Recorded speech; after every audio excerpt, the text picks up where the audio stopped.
And we're here with problems number 8 and 9 from your Chapter 6 self-test. Number 8 asks you to find the slope and the y-intercept of the line with the equation 4x minus 8y equals 2.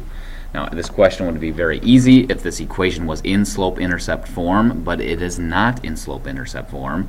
So we are going to put this equation here into slope-intercept form, y equals mx plus b. So we're going to use algebra to solve for y, and once it's in this form, we can identify the slope and the y-intercept, which we are asked to do. So I take the equation 4x minus 8y equals 2, and the first thing I'm going to do is subtract 4x on both sides so that I can move the x to the right-hand side of the equation by using algebra. So if I subtract 4x on both sides, that's what I did to get to this equation here. Now on the left-hand side, I still have this negative 8y, which is right here. The 4x has been moved to the right-hand side by using algebra, by subtracting. So now we have negative 4x on the right-hand side, and then a plus 2, because this 2 right here is a positive 2. This equation isn't quite in slope-intercept form yet because we have negative 8 and we're multiplying it by y, so we want to get rid of the negative 8, and to do that we are going to divide both sides of the equation by negative 8.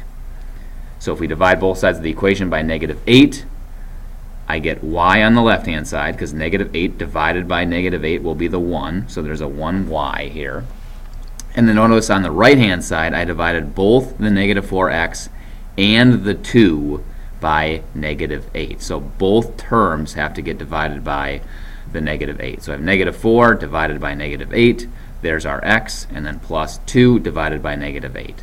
This looks like a mess. We can do a little bit of simplification here. I can simplify this to y equals 1/2, because negative 4 over negative 8 is equal to positive 1/2, and 2 over negative 8 is equal to negative 1/4. 2 divided by a positive divided by a negative is a negative, which is why this is now a negative.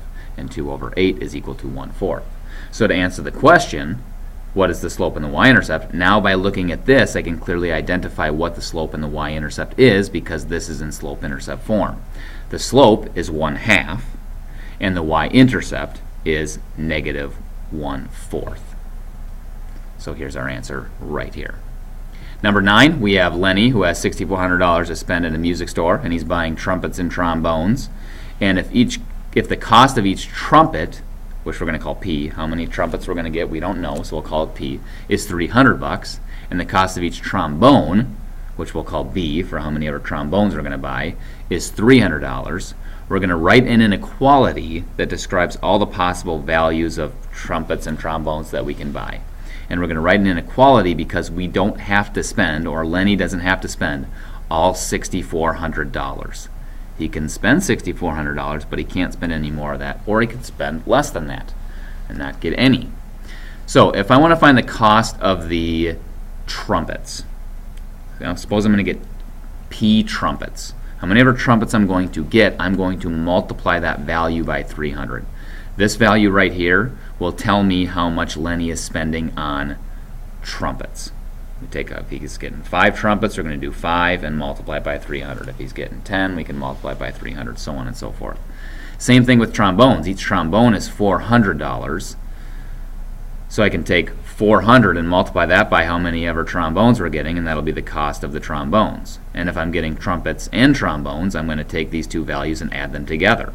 And that will tell me how much I'm spending, or Lenny is spending, on trumpets and trombones together. Now what needs to be true about this value, this amount of money that he's spending, is that it has to be less than or equal to $6,400 because that's all the money he has to spend. So whatever this is, he needs to spend less than $6,400, or he could spend all $6,400. So this is the inequality that describes how many trumpets and trombones he can get. Whatever numbers we plug in for P and B, when we evaluate that, that has to be less than $6,400, otherwise he's going over budget and can't buy that many. Now we are asked to graph that, and the graph of the values looks like this. Suppose that he doesn't get any trombones, and he just gets trumpets. Notice our y-intercept here. If you find out how many trumpets he can get without buying any trombones, that comes out to be about 21.3, somewhere in there. So if he gets no trombones and only trumpets, he's right here on the graph. If he gets no trumpets and only trombones, that turns out a little bit nicer. That turns out to be a 16. So no trumpets, he's right here, and no trombones, he's right here. And then if we draw the line that connects those two, and notice is a solid line because he can spend the $6,400, we get right here. And then it's not very clear in this picture, but he can also purchase any values that are below the line here. He can buy 0 trumpets and 0 trombones. That's a solution to the inequality because he spent less than $6,400.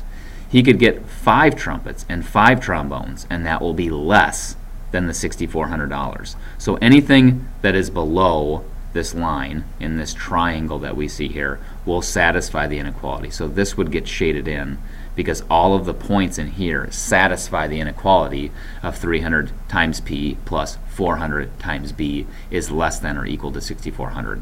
And everything on the line is the limit of that.